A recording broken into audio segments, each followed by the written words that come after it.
Était un grand sportif, il faisait de la motocross et voilà, c'était son petit bijou et tout était réglé, les meilleures pièces, il pesait toutes les pièces, tout soit léger et tout, c'était maintenant j'en rigole parce que voilà, maintenant on fait plus rien, enfin on fait plus attention à tout ça et voilà, quand j'étais petit, à la sortie de l'école, il venait me prendre en camping-car le vendredi soir et on partait sur la course. Et on s'est mis au VTT ensemble et on a fait pas mal de randonnées VTT quand j'étais jeune. Voilà, j'adorais faire du vélo déjà, donc en plus avec des bosses et des choses comme ça, c'était le paradis quoi.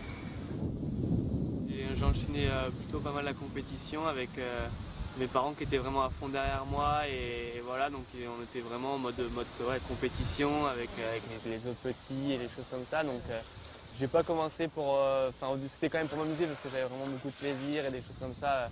J'en ai toujours d'ailleurs en roulant, mais c'était vraiment, on était en mode compétition, la race quoi, vraiment.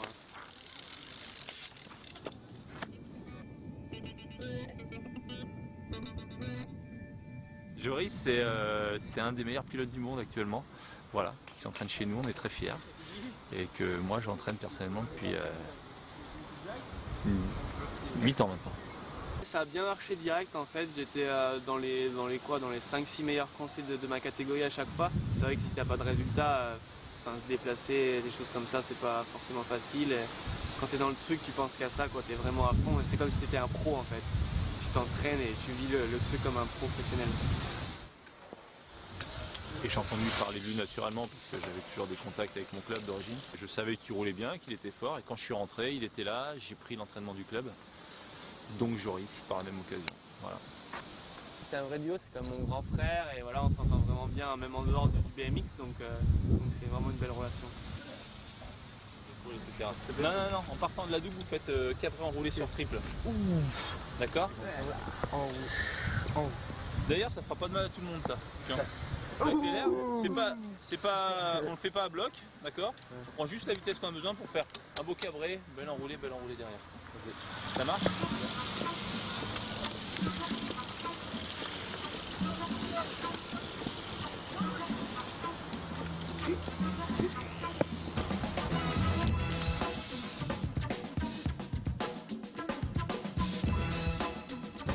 Ça va être la même chose, mais avec une relance en manual entre les deux.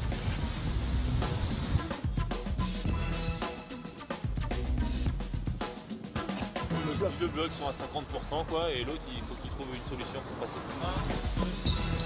Allez, les yeux mon grand. T'avais des solutions, hein. 2, 3.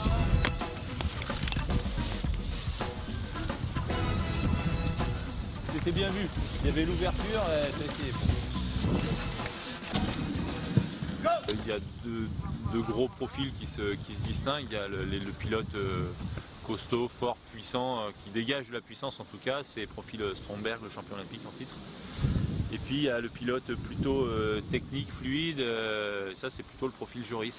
Il est plus effectivement dans la fluidité, un peu moins dans le bourrinage quoi. Mais c'est ce qui fait sa force et c'est ce qui fait son beau style aussi.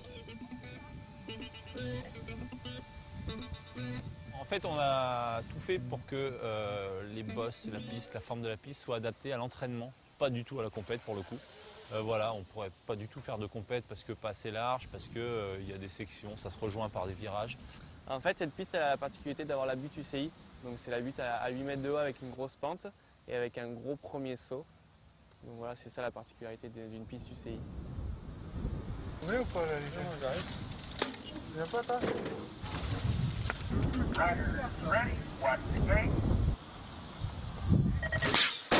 En fait, par rapport aux autres buts, en fait, c'est qu'on arrive vraiment vite en bas, on arrive quasiment à 60 km/h en bas.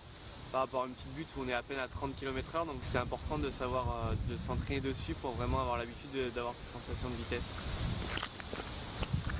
Premier jump, 13 mètres de long de l'attaque à la réception là-bas, donc en fait tu as un petit plateau, donc ça fait quoi? Ça fait 11 mètres si vraiment tu atterris sur le plateau, mais bon tu perds de la vitesse. Donc si vraiment tu atterris derrière la descente, ça fait 13 mètres. Mais on arrive à 60, donc 13 mètres on pourrait en sauter 16 ou 17 quoi. Toutes les compètes avec la grosse butte en fait c'est toujours comme ça, donc on peut jamais passer à l'intérieur. On peut passer mais bon ça sert à... Voilà, on gagne pas de temps et on en perd plus qu'on en gagne. Donc ensuite un long plat, donc qui a été fait un peu pour travailler, pour faire tourner les jambes quoi, vraiment pour comme ça quand on fait les premières lignes droites ça nous fait travailler un peu la vélocité qu'on appelle, donc c'est tourner les jambes le plus rapidement possible. Et ensuite on arrive sur la quadruple en fait, donc 4 bosses en une. Donc quand les meilleurs vont tous sauter, les 4 en même temps, donc ça doit faire à peu près pareil, 13-14 mètres je pense. Ensuite on atterrit là et on arrive dans le premier virage. Un gros premier virage où on peut bien aller s'appuyer un peu dès le début jusqu'à la fin, donc garder le maximum de sa vitesse. Bah là il y en a qui passent à l'intérieur, d'autres à l'extérieur, d'autres qui se tamponnent, d'autres qui sortent là-bas, qui vont se coucher. Enfin, là c'est carambolage souvent.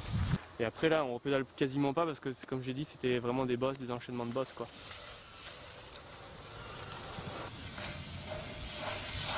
En haut de la butte on débranche le cerveau et c'est vraiment voilà quand on fait, si on va faire un truc faut y aller sinon ça sert à rien parce que après tu n'y arriveras pas quoi. Donc voilà c'est une histoire, c'est des trajectoires, c'est des choses comme ça qui vraiment font d'un pilote un très bon pilote quoi.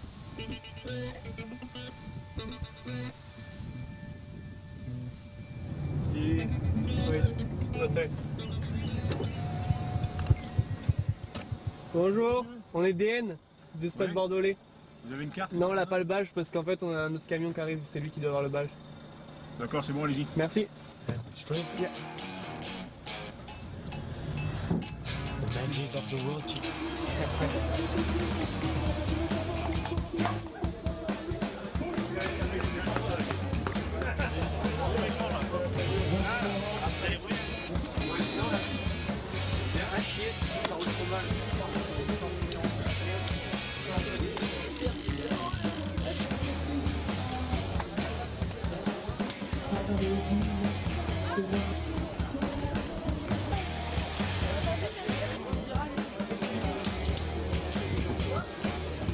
C'était Saint-Quentin, donc Coupe de France, donc ça devait être la deuxième Coupe de France de la saison.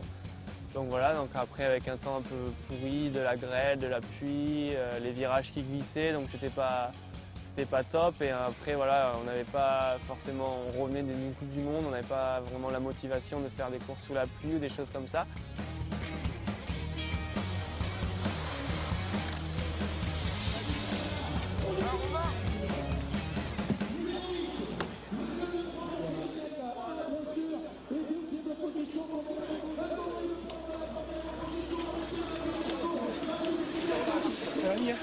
Moi tu m'as vu le premier virage?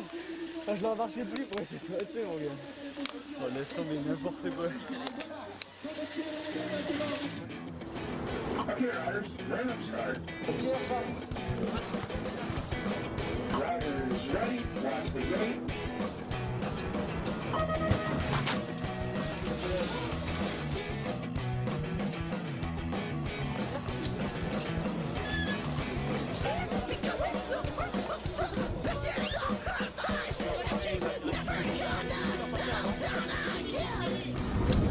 Prenez place.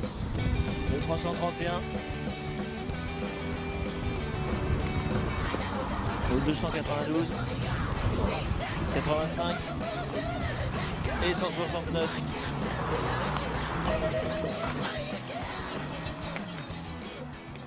C'est vrai que j'étais pas à 100%, mais après j'ai réussi à gagner quoi, dans les meilleurs Français, le Français qui avait fait finale le week-end dernier en Coupe du Monde. Donc voilà, ça m'a mis vraiment en confiance et donc voilà, le résultat était là quoi.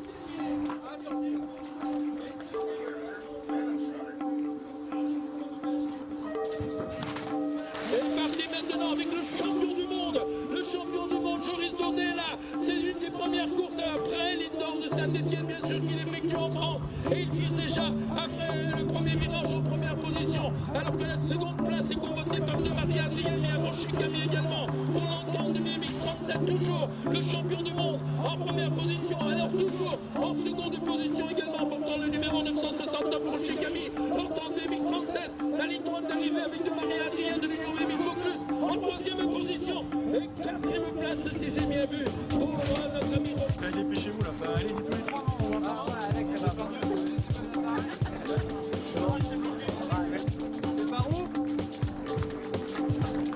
Et enfin, premier et vainqueur pour le stade Bordelais, champion de France 2011, champion d'Europe 2011 et champion du monde 2011, Joris Bordelais.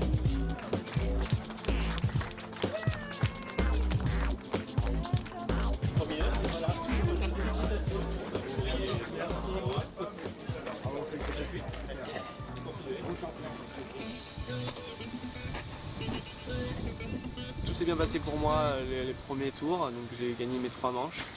Donc voilà, c'était bien, j'avais une race correcte. Enfin, voilà, je me sentais vraiment bien. Ensuite j'ai gagné mon quart devant celui qui est champion du monde le soir, quoi.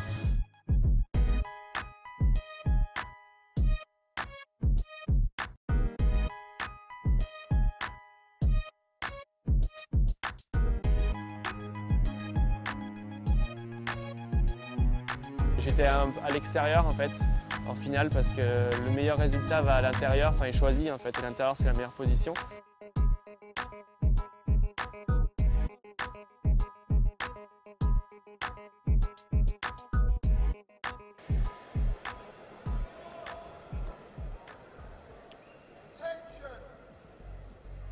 Okay, riders, random start. Donnie Robinson lost the race. Riders ready, watch the gate. Et donc voilà, donc en finale j'étais à son extérieur et on est parti à peu près pareil et il m'a resserré et du coup j'ai pas pu continuer mon effort jusqu'au premier virage.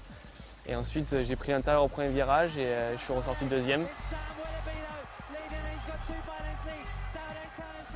Donc voilà, et ensuite j'ai fait une petite erreur en troisième ligne alors que j'allais peut-être pouvoir l'attaquer, quoi, revenir un peu sur lui, et on est venu me bourrer un peu dans le dernier virage, essayer de me faire tomber. Et voilà, j'ai pas bougé et donc du coup je suis resté deuxième, quoi.